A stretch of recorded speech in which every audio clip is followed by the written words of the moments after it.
اسرائیل نے ایک بار پھر شام میں بمباری کی ہے۔ شامی میڈیا کے مطابق صہیونی فوج نے جنوبی علاقے درہ میں بھاری توپ خانے سے گولہ باری کی، جبکہ ہیلی کاپٹروں سے فائرنگ سے بھی شدید شیلنگ کی گئی ہے۔ غاصبانہ کارروائیوں میں آبدین گاؤں اور اس کے گرد و نواح کو نشانہ بنایا۔ صہیونی فوج نے گزشتہ روز بھی شام میں گھس کر کارروائی کر کے کئی شہریوں کو شہید کر دیا تھا۔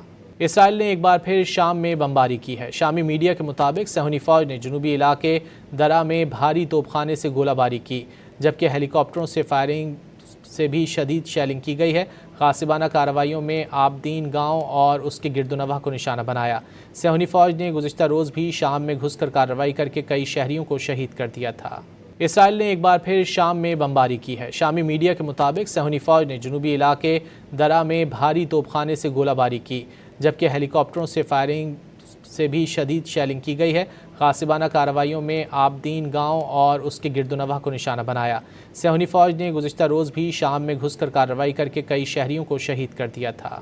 اسرائیل نے ایک بار پھر شام میں بمباری کی ہے۔ شامی میڈیا کے مطابق صہیونی فوج نے جنوبی علاقے درہ میں بھاری توپ خانے سے گولہ باری کی، جبکہ ہیلی کاپٹروں سے فائرنگ سے بھی شدید شیلنگ کی گئی ہے۔ غاصبانہ کارروائیوں میں آبدین گاؤں اور اس کے گرد و نواح کو نشانہ بنایا۔ صہیونی فوج نے گزشتہ روز بھی شام میں گھس کر کارروائی کر کے کئی شہریوں کو شہید کر دیا تھا۔